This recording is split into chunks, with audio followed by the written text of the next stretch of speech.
Hello from Edinburgh. I'm Carys Davies and I write novels and short stories, most recently novels. My first novel, West, came out a couple of years ago. It's set in early 19th century America. And my second novel, The Mission House, is set in contemporary India, and it just came out in August. For a long time now, I've been writing short stories, and I'm going to read a story today from my collection, The Redemption of Galen Pike. I really love short stories. I love the way they drop us briefly but intensely into the lives of others, often in real time, so that the events of the story take as long to happen as they take to read. And this story is a story like that. It's called Sybil, and it begins with a definition from the Shorter Oxford English Dictionary. Sybil, one of various women of antiquity who were reputed to possess powers of prophecy or divination. For a while now, Sybil Hadley has been watching the umbrella boy from her rented deck chair. He is wearing a pair of long turquoise shorts patterned all over with big white flowers and tied loosely in front with laces, like a pair of shoes. He has beads in his hair and a smooth golden chest and smooth arms with ropey veins visible beneath the skin, a rise and then a hollow around each low-lying hip bone above the dangling laces of his flower-splashed shorts. He doesn't seem to feel the cold. He isn't, as far as she can tell, shivering even slightly in the wind, in the bright, chilly sunshine. Sybil herself is wrapped up like a parcel in layers of warm clothing, trousers and tights and a polo neck sweater, a quilted waterproof jacket with the hood up. She has taken off her reading glasses and laid her book face down across her lap in order to watch the boy as he goes about his work, planting the long metal spikes of the umbrellas in the damp sand, making sure that they are securely buried and canted into the wind, then carefully unfurling their fluttering canvas shades. He'd smiled at her when she'd gone to the door of his little wooden hut to pay for her deck chair, and when she'd given him the money for it, and her thumb had brushed against the skin of his open palm, it had sent a rush of feeling through the whole of her body. He's busy now, locked in a struggle with the rising wind, trying to shake out the heavy folded shade on the last of the umbrellas, all of which, like the deck chairs, are available for rent, either by the day or by the hour. There, he's done it. Sybil watches him brushing the wet sand from his hands onto his shorts and shaking his beaded hair like a dog drying itself. There are tears in Sybil's eyes when she looks away, out across the flat grey water of the channel and over at the peeling ochre facade of the old casino at the far end of the beach near the town. Dear God, she whispers into the wind, how did I get so old? From the dining room of the Hotel Mercure, Wade Bellow looks out across the boardwalk to where the Englishwoman is sitting, bundled up in her deck chair with her book on her lap, looking out across the sea. At the market in town this morning, he has bought her a dusty, rough-hewn bar of handmade lavender soap. It is wrapped in a brown paper bag, and he is holding it now in his enormous right hand. He is a vast, pear-shaped man, Wade Bellow, the owner of a feed store in Mason, Wyoming, and clad today in a huge pair of khaki trousers with an elasticated waistband, a neatly pressed, short-sleeved shirt of peppermint green cotton seersucker that might otherwise do duty as a slipcover for a good-sized armchair. He knows her name is Sybil Hadley because he has read it upside down in the maroon leather register at the front desk in the lobby. Sybil, he practices, feeling his heartbeat quicken. Yesterday at the church in Dives, he'd looked in through the leper's hole and seen her at the altar praying. She didn't kneel, but her head was bowed and her eyes were closed and her hands were clasped together under her chin. He'd stood there for a long time, holding his breath and wondering what it was that a woman like Sybil Hadley might be praying for at her age. If by any chance it might possibly be the same thing that he is.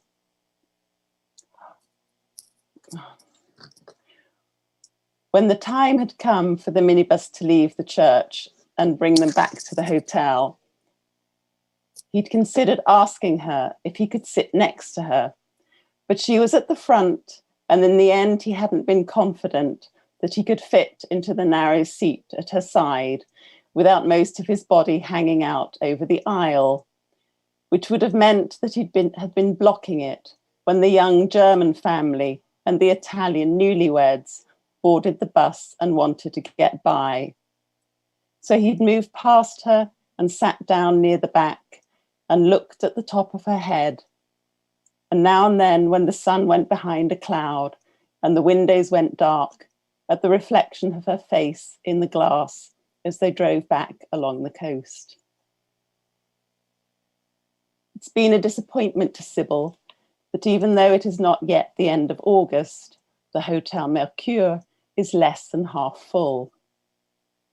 Aside from herself, the only guests are a young German family and an Italian couple on their honeymoon, a fat American man in a luminous green shirt who looks at his feet whenever she smiles at him and has to address a single word in her direction. It's the weather, apparently, that's keeping people away. The cold and the unseasonable wind. The days are quiet and the nights are empty. The only sounds things she wishes she didn't have to hear. The noisy whooping of the wind outside her window and the even noisier whooping of the Italian newlyweds in the room next to hers. 3 times now they have woken her in the small hours. She can hear them through the wall. 3 nights running, they have woken her and she has lain there till dawn beneath the crisp, clean sheets of her comfortable double bed, unable to go back to sleep. Yesterday at the church in Dives, she'd prayed. After listening to the guide tell them about the blessing of the Norman ships before they set off on their conquering journey across the Channel, she'd walked up to the altar and bowed her head and clasped her hands together and prayed, and then immediately felt ridiculous. It was years since she'd set foot in a church, except to look at the things inside, and even if she still said things like, "Heaven help me," and "God forbid," she no longer believed they had any power or meaning. Perhaps that had been part of the problem, believing that they did. Perhaps her mistake had been to tell herself, as the years slipped by, that what happened or didn't happen in this life was of no importance, that none of it really mattered, because if you were patient and did not dwell on things too much, your reward would come later. Well, she didn't think that anymore, especially since her illness. Her prayers yesterday had been, in every possible way, a nonsense, an aberration, and all the way back to the hotel on the minibus, she'd scolded herself for doing something so stupid and pathetic. For an hour and a half after they got back to town, she'd walked along the beach, all the way up to the Roche Noire and back, gulping down the air. Looking now at the umbrella boy, it occurs to her that she could pay him. There's a piece of orange nylon rope knotted around the handle of the open door to his little wooden hut, and it looks to her as if the door could be tied shut. It would be dark inside, which she thinks on balance she'd probably prefer. Even though she would like to see him, she is shy about him seeing her. She closes her hand around the folded notes in the pocket of her quilted jacket and counts them with her fingers, wonders if what she has with her is likely to be enough, or if he might ask for more. There are other things in her life she always thought would happen that never did, but this is the only one of them she's discovered lately that seems important. It is the only one of them now she really, really minds about. In her head, in her best French, she rehearses a form of words that will convey to the boy what it is she wants, what it is she has somehow ended up going her entire life without.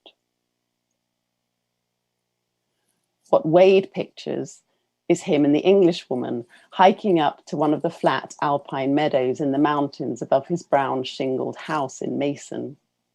The two of them tucking into a picnic of cold grilled chicken sandwiches with mustard mayonnaise on thick slices of fresh rye bread, some cold beers, a few slices of apricot Danish from the bakery over in Marbleton, maybe some crumbly Canadian cheddar, and a box of handmade chocolates. Then both of them shedding all their clothes, his khaki pants and his peppermint shirt, her padded trousers and her sweater, and her quilted waterproof jacket, the two of them together out in the open air in Wyoming on top of a mattress of tough, flattened grass with the remains of their picnic around them. He, Wade Bello, doing everything perfectly, knowing somehow exactly what to do. The Englishwoman called Sybil Hadley, throwing back her head and yodeling with pleasure and delight and a low, deep-throated shudder of relief. With her hand curled around the money in her pocket, Sybil runs through in her head the words of her short, but she hopes, clear speech. She goes over it several times, making various changes and corrections, hesitating over whether to use je veux or je voudrais, I want or I would like, and then she stops. The boy is in his hut now, leaning against the frame of the open door. He has finished putting up his umbrella and is smoking a cigarette. Sybil looks at him, watches the gentle rise and fall of his chest, the movement of his lips, and slowly her fingers uncurl from around the money in the pocket of her coat. The folded notes slip free of her empty hand, and for the second time today, her eyes fill with tears. She knows that it is beyond her to ask him, that she cannot possibly do it.